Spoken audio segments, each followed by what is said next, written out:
যে সমস্ত দেশ, যে সমস্ত বলবো না, একটি দেশ তাকে আশ্রয় দিয়েছে, সেই দেশটি গণতান্ত্রিক দেশ, নিঃসন্দেহে, এটা অস্বীকার করা যাবে না।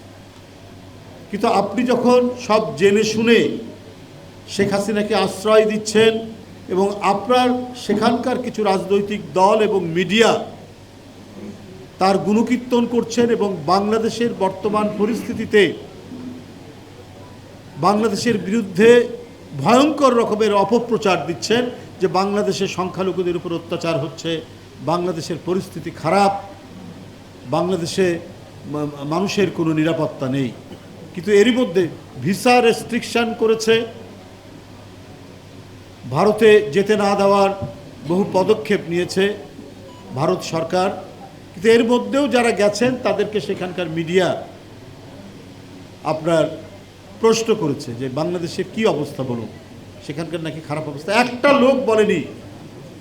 লোকও বলেনি যে বাংলাদেশে কোনো খারাপ অবস্থা। এমনকি হিন্দু ধর্মাবলম্বী যে ব্যক্তিদেরও সাক্ষাৎকার শুনলাম তারাও সেটি বলেনি। কিন্তু অত্যন্ত পরিকল্পিতভাবে এই অপপ্রচার কেন? আপনারা যদি গণতান্ত্রিক দেশ হয় তাহলে শেখ হাসিনাকে আপনারা স্বীকৃতি দেন কি করে, তাকে আশ্রয় দেন কি করে, তার গুণ কীর্তন করেন কি করে? যে নিষ্ঠুর মহিলা ক্ষমতায় থাকার জন্য বিরোধী দল নিশ্চিহ্ন করতে এমন এমন পদক্ষেপ নিয়েছে, গুম, খুন, ক্রসফায়ার, নিপীড়ন, নির্যাতন একের পর এক, তাহলে আপনারা তাকেই সমর্থন দিচ্ছেন। তো এটাই বোঝা যায় যে আপনারা হাসিনার মাধ্যমে বাংলাদেশে একটা কলোনি করার, উপনিবেশ করার আপনারা প্রচেষ্টা চালিয়েছেন। অর্থাৎ ভারতের যে নীতি সেটি বাস্তবায়িত হবে শেখ হাসিনার দ্বারা। তা না হলে আপনারা যদি বাংলাদেশের স্বাধীনতা ও সার্বভৌমত্বকে যদি বিশ্বাস করতেন এবং এখানকার মানুষের নিজেদের অধিকার এবং তারা কাকে রাষ্ট্র ক্ষমতায় বসাবে এই অধিকারকে যদি আপনারা স্বীকৃতি দিতেন, তাহলে আপনারা এই নীতি অবলম্বন করতে পারতেন না। শেখ হাসিনাকে রক্ষা করার এই নীতি আপনারা অবলম্বন করতেন না। এবং আপনাদের মিডিয়া এবং সেখানকার কিছু রাজনৈতিক দল তার স্বরে চিৎকার করে বাংলাদেশের বিরুদ্ধে অপপ্রচার করছে। অথচ পৃথিবীর বহু গণতান্ত্রিক দেশ তারা কিন্তু বাংলাদেশের যে প্রকৃত অবস্থা সেটি কথাই তারা বলছেন এবং এখানকার মানুষের আকাঙ্ক্ষার প্রতিফলন হোক সেটি তাদের বক্তব্যের মধ্যে ফুটে উঠেছে। আমরা প্রতিদিনই আন্তর্জাতিক বিভিন্ন দেশ থেকে যে ধরনের আমরা শুভেচ্ছা পাচ্ছি বা যে ধরনের আমরা স্বীকৃতি পাচ্ছি, শুধুমাত্র একটি দেশ ছাড়া পৃথিবীর অন্য কোনো দেশেও শেখ হাসিনার পালিয়ে যাওয়ার মধ্যে দিয়ে যে পরিবর্তন, এই পরিবর্তনকে প্রত্যেকেই স্বীকৃতি দিয়েছে। তো সুতরাং এখন আমাদের একসাথে এগিয়ে যাওয়ার কথা।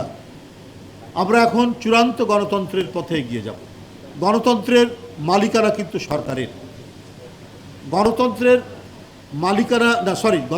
মালিকানা হচ্ছে জনগণের। আমরা যদি জনগণকে অবরুদ্ধ রেখে তাকে যদি আমরা বলি আপনারা কিছুদিন দাঁড়ান, আমরা সংস্কার করে নেই আগে, এইটা বোধহয় মালিকের প্রতি, যে প্রকৃত মালিক তাকে কিন্তু অবজ্ঞা করা হয়, জনগণকে অবজ্ঞা করা হয়। শেখ হাসিনার বিরুদ্ধে এবং তার ফ্যাসিজমের বিরুদ্ধে, তার যে কালাকানুনের বিরুদ্ধে এই যে দীর্ঘ লড়াই, এই নিরবচ্ছিন্ন লড়াইয়ে বিএনপি এবং সমমনা দলগুলোর যে প্রচেষ্টা, তাদের যে অবদান, এই অবদানকে তো খাটো করতে পারেন না। এই তাদের নিরন্তর আন্দোলন সংগ্রামের মধ্যে দিয়ে কত আত্মত্যাগ, এখানে জনপ্রতিনিধি আছেন, এমপি আছেন, এইখানে কাউন্সিলর আছেন, এখানে ছাত্র নেতা আছেন, এখানে অধিকারের অ্যাক্টিভিস্ট আছেন, এনজিওর নেতারা আছেন, শ্রমিক নেতা আছেন, আমিনুল ইসলামের মতো কে জীবন দেয়নি। কিন্তু আপনারা এগুলোকে ধর্তব্যের মধ্যে নিচ্ছেন। আপনারা কোন পথে যেতে চান? আমরা শুনছি যে একটা রাজকীয় দল করার নাকি চেষ্টা চলছে, কিং পার্টি যেটাকে বলে। তো একই তো। মঈনুদ্দিন ফখরুদ্দিনরা যে চেষ্টা করেছেন, শেখ হাসিনা গোয়েন্দাদেরকে দিয়ে যে কাজ করছেন, এখনও তো আমরা সেটা শুনছি। গোয়েন্দা সংস্থার বিভিন্ন লোকরা বিভিন্ন এলাকায় গিয়ে মানুষজনকে বলছে যে অমুক অমুক লোকের সাথে আপনারা যোগাযোগ করুন। এটা তো করতে পারে না। এর জন্য তো এত আত্মদান মানুষ যেটি করেছে তারা তো করতো না। ওই